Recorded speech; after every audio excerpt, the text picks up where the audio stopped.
Welcome back to Hustle and Hearts. The podcast for visionaries who believe cities, brands, and communities should feel like home. Today, we have the pleasure of chatting with Matt Dean of Dean&Co. And I always love hearing everybody's intro. And, today's intro might be different than yesterday's intro. So I don't want to take any steam away. I'm going to hand the mic over to Matt and let him introduce himself and his team. Thank you, Edie. I am Matt Dean, co-founder and CEO of Dean&Co. We are a creative agency specifically for the commercial real estate industry. Our team works across the entire United States, working on placemaking for pre-development all the way through branding, design, digital marketing, really just making sure that anything that we do with developers, any of the visions that developers have, we can help them achieve any of their goals faster, more efficiently, and ultimately solve for the community needs to make sure that these projects are massively successful. You may have practiced that once or twice. I say it often, so. So I know that you've built a career at the intersection of creativity and commercial real estate. What first drew you to this space, and when did you realize it would bring you the joy that it is bringing you today? That's a really great question. And it really goes back to, I think, my time at the Savannah College of Art and Design. I took more architecture elective classes than I was supposed to. I really just loved the built environment around the entire world. For history, you can look at how the built environment has really affected people, cities, countries, you name it. So that was sort of something that was always in the background that I didn't really know was some sort of passion of mine. So when I left Savannah College of Art and Design, I went into the field of branding, creativity, working with startups, you name it. And really, it just happened. Stance one day, I was looking for a new opportunity. Saw the space of commercial real estate, started doing my research as I typically do, and realized that there seemed to be a hole where really great marketing, really great branding could actually be brought to the table. And so I dove in head first. I took kind of a normal marketing associate job within a brokerage firm. I sat in every meeting I possibly could. I learned the lingo and just really, really fell in love with it. And then once I started to really create some traction around the expertise that I had in branding and strategy and how I could take a consumer thought process and actually apply it to development, that's really where the connection started to happen for me. And the rest is sort of history as far as my career in the space. I think for me, even though I didn't get a school for urban planning or real estate development, I love the intersection of where people live and breathe and find joy and dance and laugh in spaces. So we have a lot in common in that arena. Yeah, absolutely. And to your second question there, developments take a long time, right? I mean, you're not creating a brand that's a CPG product that you can just ship tomorrow. It is something that takes time. And so for me, what really took place was the first development that I ever worked on was actually a food hall in Torrance, California. And I was able to help with the whole thing is creative problem solving, right? It's limitless what you can do. Obviously, pro forma will say differently sometimes, but it's really limitless as to what you can do in the physical space to make people attracted to it and want to be there and take their friends there. And for me, the first time that I saw the development open and people there and eating food and laughing and kids playing games, that's when I'm getting chills thinking about it, because that is kind of the payoff, right? Is we've worked for 4 or 5 years to do this thing. Now it's open and people can enjoy it, and to see that type of environment and to see what you've done and to grow and to be a part of that is really, really something special. So you're going to laugh. I couldn't agree with you more, as I curated what was initially a 36 stall food hall down to 32 in the middle of the pandemic. And so I had lived there, done the tours, met with some contractors, given the story of the space. And exactly like you, when we had media day and all the people were there, I'm going, this is my baby. I've spent so much time and energy and love in this building that for others to enjoy it just fills my bucket immensely. Absolutely. Yeah. And it's, I don't know if people in communities inherently are, directly thankful to say, oh my gosh, they're doing this thing. It's sort of this background satisfaction that I think a lot of us get, and what I think a lot of developers, why they want to do the next one. And the next one is you do all this massive hard work to see the people enjoying it, and they may not even know cognitively that they did it for this reason, but now it's a part of my community and it's my place to go and I'm connected to it. And there's something just really, really special about being able to do that work and enhance people's lives. It's really kind of addicting to work in. I couldn't agree with you more. I think for me also the joy is seeing like the evolution of it, right? For a food hall, it's not supposed to sit still very long. We've done a great job of being able to incubate a couple brands there and then help them grow beyond the food hall. The other thing I want to add for you, and I'm sure you had a chance to experience this when you were in LA, is Smorgasburg. Yep. Had you been there? So come October, they will be opening in Atlanta. And it took me 2 years to wrangle them to get them to realize how global the culinary cuisine was in Atlanta. So I'm so excited. For those of you who don't know, Smorg is a chef's market that opens on the weekends that draws amazing crowds and gives those emerging brands the opportunity to showcase their food and their cuisine and their culture. Yeah, and what's also to just double down and echo on that, a lot of those chefs that start out there and try to do proof of concept, many of them now have multiple location restaurants. It's really, really fascinating to use that as an experimental place to try something new, to try a new concept, to approach things differently. And then of course, people come around, they see the traction that you're getting, and then they get brick and mortar stores, which ultimately feeds our communities. It's really special. Yeah. I continue to battle with some municipalities. They go, I want Chick-fil-A and I want McDonald's. And I'm like, you guys don't understand. Those people, like those companies, you don't see those dollars recirculated. You need to foster the locals. And, I know it's sometimes a longer lead and you might not recognize the brand, but you should take pride in the fact that they wanted to open in your community and support them. Yep, I couldn't agree more. I think a lot of those franchises, I think the average is around $30 million a year. 30% of that goes back to corporate somewhere. City may get $2 to $3 million up front, but they're missing out on the entire back ends. I couldn't agree with you more that I think getting cities, getting municipalities to really understand this is for the community, by the community, and the money flows back to the community really is something special. And I know you're leading the charge on that as well. I appreciate you. Well, I geeked out a little bit on your stats. You've helped secure over 5 billion in capital and created 200 million in property value. And so when you take on a project, what are the first three things that you look for to perhaps see some of that untapped potential and how you can make those dollars look better? Yeah, absolutely. So our agency works at the corporate level. We also work at the property level. So we have the ability to help investment teams grow, to help them secure more capital, to help them strategize around their own branding and marketing, which is where a lot of that capitalization that you mentioned in the beginning has come from over the years, is really just helping them think differently, to go out and approach capital in a different way that's really compelling. So that's sort of one piece of the puzzle for us, which ultimately trickles down into properties, because the more capital they raise, the more they're going to invest. So for us, I think the biggest kind of three things is really trying to align ourselves with our ideal client profiles. So we certainly work with institutional capital. We also work with local and regional capital. So developers as well. I'm not going to shy away from the fact that we do work with some pretty big names, but we also work with a lot of local names as well. And for us, it's really about alignment in the entire process, first and foremost. Are you responsibly investing this money? Are you going to do right by the community? Are you all in on this project to put your money where your mouth is, essentially, to really back that up, to say, hey, we may be in Austin, Texas, but we do want to do a development in Denver. Okay, what are you trying to do? What's your game plan? And if that really fits, that's our first kind of approach to saying, this is amazing. We can really work together. I think secondly is just looking at the community and saying, do they need this? Is this something that's actually going to affect the community positively, or might this take it in a totally different direction? So a good example of that is this morning, we had a conversation with a client we're working with right now where we kind of felt the vision was sort of going to take a neighborhood in a different turn than the neighborhood probably needs to go. It's a super creative neighborhood. And so we have these conversations with our clients to really understand, do you know what you're going to put here? And do you know what the community is going to say? Because people nowadays are just so very aware of, you can look on social media all day and, there's normal citizens that know who the developer is and where the money's coming from. So you can't really hide anymore behind anything.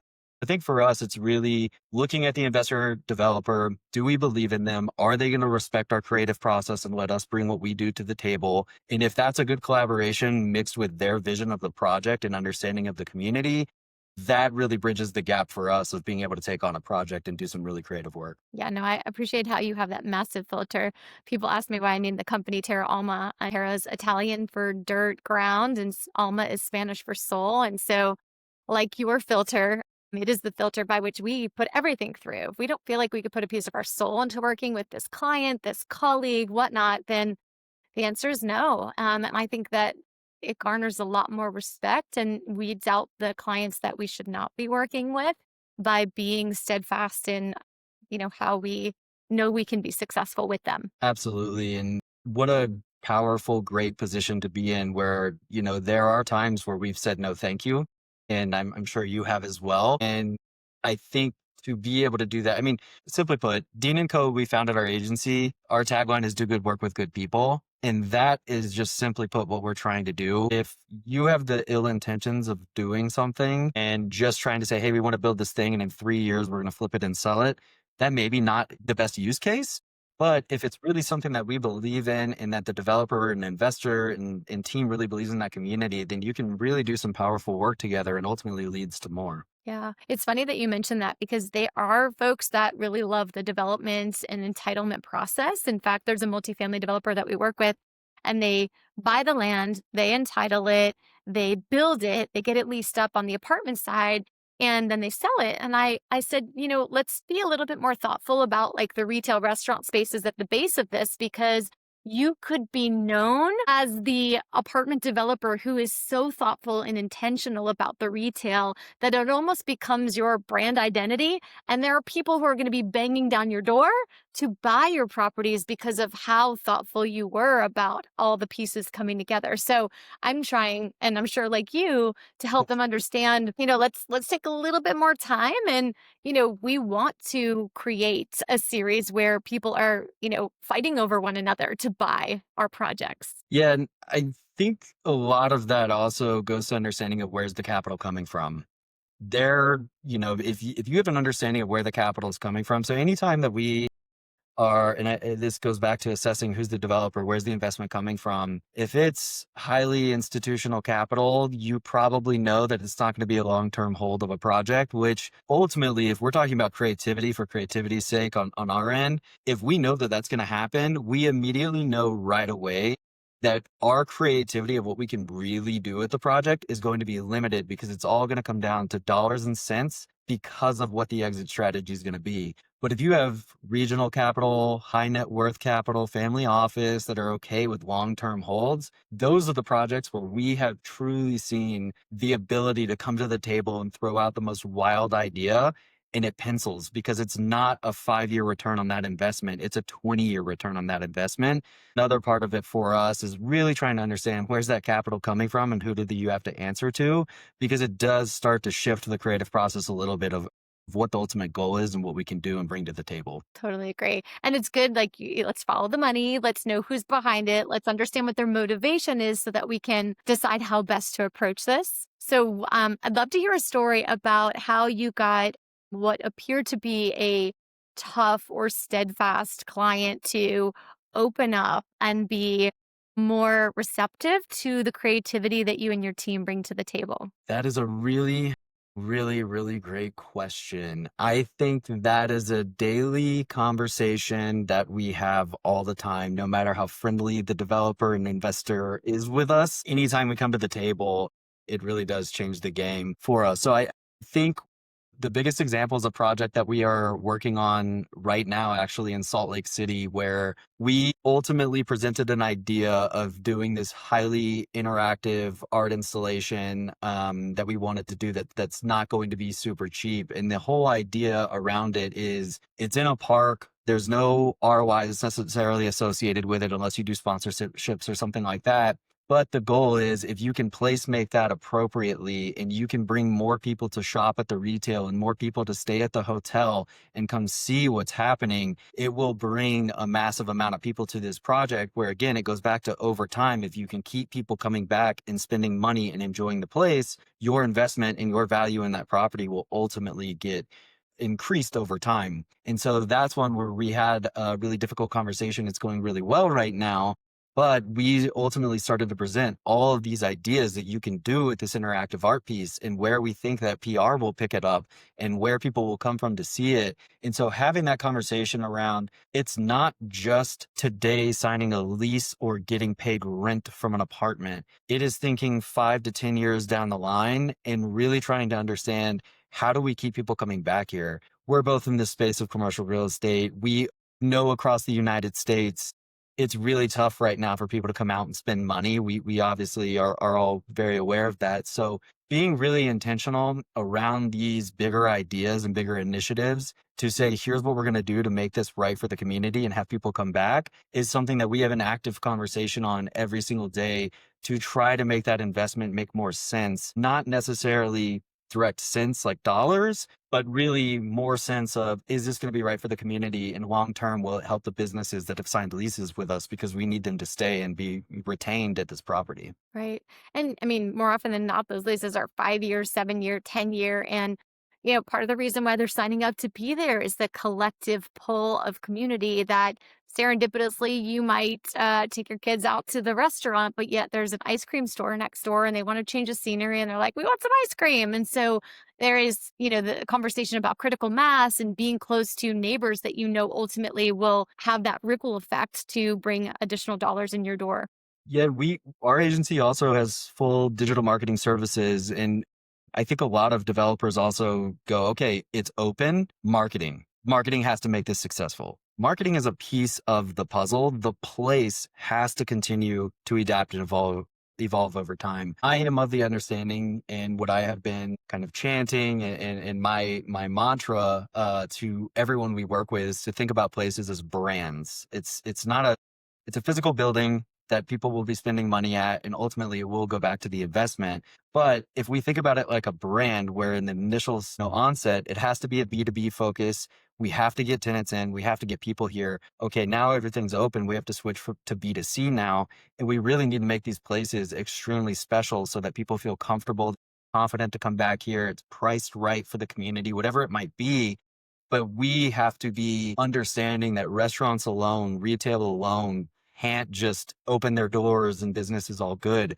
We really have to be working with those operators hand in hand on a weekly basis to understand how's your store doing, what can we do better, and making sure that we're evolving these places and spaces for people. I love that. Now, I know most of your work is on some newer developments, but have you and your team worked on any rebrands or refreshes and have some success stories to share with that about maybe where it was in one scenario and then how you were able to transform it? The biggest one that comes to mind that I think I am personally most proud of is a project in Long Beach, California called Mosaic. Was since the 1980s when it was built, it was an open air mall, it was an enclosed mall. They took it back to open air. It had changed so many different brands over the years and decades. One of the biggest things that we did, I was living in Long Beach at the time. Both of my kids were born in Long Beach. The city itself certainly has its own trials and tribulations, but it's a beautiful city. And I always tell people, if you just walk one city block of Long Beach, California, you will see every single type of ethnicity. You will see every single type of culture,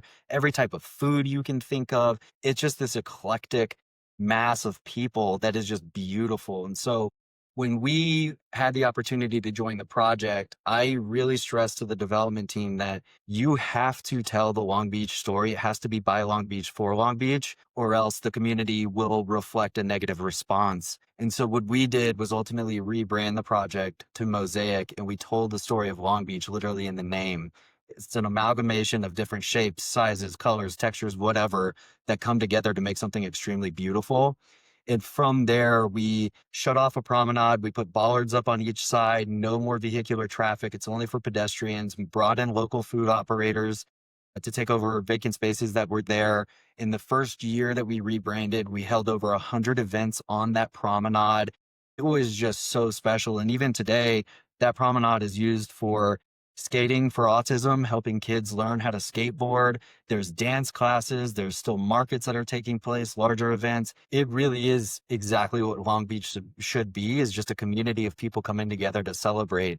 And so that one was so amazing to see and have the ability to tell that Long Beach story through what we do in commercial real estate. And it's just something that I adore. Yeah, I think having had the experience, which I feel is a much harder lift than starting from a blank canvas, is so instrumental to probably how you move forward with new projects because you had that experience and you know what is possible to get wrong. It's interesting. I think as parents, we probably, we want to let our kids not get hurt and not have, bad experiences, but it is so much of a learning and growing process that it's important to have those so that you can get better because you realize what you did wrong yesterday and you get a chance every morning to make it better today. Certainly, in every project, every day, I learn something new. I continue to adapt and always push our team forward of creating original ideas and things like that. But I think the biggest thing that you learn from those projects, if obviously something's not going right, which is why the rebrand's happening, or someone purchased it and needs to do something different with the asset, whatever it might be, there's something there that was a problem that you need to really dive into to understand, okay, how do we reframe this, reposition this? And that, I think, is a lot of deep research, going in the community, talking to people, getting an understanding of how people feel and think, and then ultimately reframing that with a new brand. And that's certainly exciting and definitely goes into any of the new work that we do as well. Yeah. Oh, I love that. It's so, like you said, it's beautiful to see that evolution, to see the before and after, to be able to truly understand and celebrate it. Absolutely. So I feel like the word placemaking often gets confused or misappropriated and people are a little bit, just kind of scratching their head. Help me understand what it means to you and your team and how you've been able to execute upon it in the projects that you do. Certainly understand the former part of that of placemaking. I think it's a term that certainly is massively used, and it means something different to everybody. And for us, the way that we always look at placemaking, whether it be multifamily, mixed use, master plan community, it's really about understanding, for us at Dean&Co, it's really about understanding who's our target audience, what's the vision of the project, and for us, placemaking starts to go into the conversation around the lifestyle association. What are these individuals going to want? What are they going to need? Is it a tech focused development? Is it health and wellness? What type of people are going to be here? And ultimately framing the place to make sure that we're matching the lifestyle that these people want to live. As we all know, whether you're eating at a restaurant or wherever you live, that's an association of your own personality. If you say that I go to X restaurant or I live in this X building, that's an association and a reflection of who you are as a person in some way. And so for us, when we think about that and who we're going to be serving, that's where we start to go deep on, okay, what type of art do we want to have in here? What type of amenities do we want to have? What type of vibe is this going to be? How do we want people to feel when they enter the space? And when they leave, what's that aha moment where they go, oh my gosh, they didn't miss a single thing here. I have to come back and I'm bringing 10 friends. And for us, that's the idea of placemaking, is really just crafting that experience for somebody that associates with their lifestyle, where they just feel like I have to be a fan of this place, whether I'm living in the city or it's somewhere in a different city. Once I land, once I get off the plane, that's where I'm going. And that's what we are always trying to kind of strike lightning with, is really understanding how can we wrap this around a person's lifestyle and make sure that this is their place that they feel proud of. I like that, strike lightning. We all need a little bit more of that. So I'm curious because it sounds like, you've worked on some very big projects, but I would imagine that there, maybe even at the early stages, there was some smaller ones.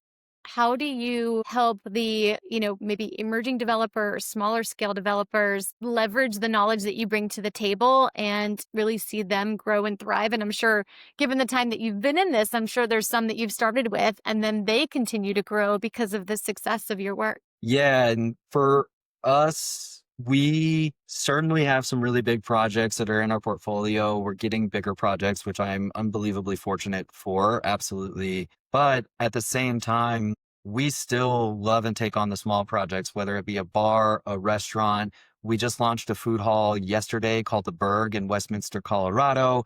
It's going to be 5 stalls initially with 3 bars and then a little bit of expansion with a 500-person capacity music venue that's on site. It's not a massively large project, but again, it goes back to we loved the developer. They're local here to Denver. We loved their vision. It fit with our alignment. And so we structured our team around how we can help them succeed. I think on the other side of that, to more answer your question, is when we work on the corporate level, I'll call it, even though we're talking smaller developers, it's still corporate. We always are talking to them about their brand and how they're going to build and develop that over time. And most of these companies, if they're going after their first development, their first investment, they're going to be a small shop, or maybe it's just them or them and a partner. What we always try to do is tell them to invest as early as possible in their brand and marketing, because if you're going out and you're asking somebody for $10 million, you better show up looking like $10 million. So that's something that we preach first and foremost. And most of the work that we do at that level, you're really trying to solve for 2 things. One, you need to help them go out and secure capital as fast as possible, as efficient as possible, and their exact partner that they want to get. That's one. 2, once they start to secure that and they start buying investments or doing whatever they're doing, you need to hire the best employees you possibly can. So we work with their verbal identity, their visual identity, how they actually have a brand culture internally, ideas around what that means to them. And we help at that level because we need to solve for both of these things. And we have probably 5 to 6 developers that we work with right now that used to be 2 people. They're over 20 people now. So it's been really, really amazing to see that. And because they've made that investment early on and they've showed up differently than a lot of other people show up, that has really allowed them to change the game. And we've heard the feedback on that. And I just commend individuals who are willing to spend a little bit of upfront money, because now they aren't attracting, I guess I should say they're attracting their A player employee that they want to hire, or they're attracting their A investor that they want to bring in. And ultimately, if they can do that, it's off to the races, and they can do everything that they need, which they had their vision for in the beginning. Ugh, so beautiful. Again, like you talking about the food hall that you worked on, where it was, you were part of the team, seeing it open, and all of a sudden people were there, to be part of other companies and development teams growing, I'm sure also brings you immense joy. It's amazing. You're an entrepreneur. I'm an entrepreneur. We have our businesses, and all we both probably want to do is just grow the best team possible and have as much fun as possible and work with those we love. So I think seeing and helping somebody else achieve that is just pure joy, because everyone has a vision. And if you can offer simple, creative solutions that make a really, really big impact, that's just something that's beautiful. And to watch these people reach their dreams or achieve something that they set out to do is just really, really exciting. And as you know, you become friends over time, and you become champions of each other, and you build your own little community, and it's really special. So with the expansive, reach that you have all over the country, I'm curious to hear if you've seen any trends that people perhaps are sleeping on in terms of what could be emerging, or what people are asking for, or what you're seeing out there that really kind of creates that glue to bring people together. For Dean&Co, something that we always stress to our team is we certainly look at the industry of what people are doing, but we try to avoid looking at trends necessarily, because then the work that we're doing is no different than anyone else. So I think first and foremost is always keeping your ear to the ground, always getting inspired by projects around the entire world, not just in the US, just to get ideas of how far can you really push these things? And then bringing those ideas into your own agency and pushing out creative work. So I think for us, it's really about originality, and it's about the project. We don't have a cut and dry template for every project. Everything is going to solve a different problem or serve a different person. And so we try to be as original as possible. I think some of the trends that we are seeing actually aren't even necessarily in the creative space, which might be an interesting twist to this conversation. But again, we're working across the entire United States, and states I never thought we'd work in, that I'm falling in love with. What I'm noticing, and this is happening at the institutional level too, is I'm noticing that there are a lot more developers that are going after regional capital or regional high net worth or whatever it might be, people that really understand that they are trying to do something better for a community. And even at the institutional level, we have a project right now that we're working on, a massive development called Gasworks in Tampa, Florida. We are working with a very, very big company, but they are working with a local Ybor City entrepreneur, and they have paired up with them in a way that is all for the community. Every single conversation that we're on is about the city, is about the community, is about the future, and how can we tell the story of the city properly to be able to reflect the vision that Ybor had from decades and generations ago, and now seeing it to come to fruition through really big capital and a local investor that has capital as well. And so I'm starting to see a really big trend in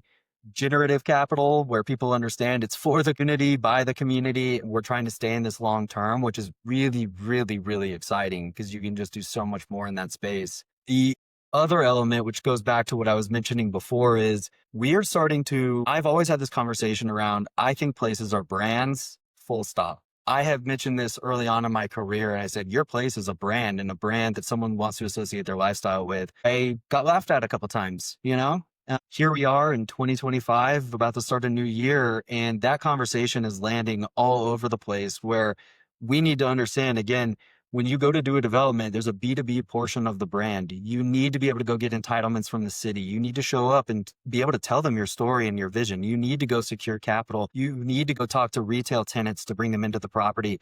You need residential tenants to live in your property. There's a B2B function, which is no different than any brand that exists. Then once it's open, you're shifting into a B2C brand where you need people to keep coming back and keep living in this space. So that's something where I used to maybe get a little pushback or non-understanding around that.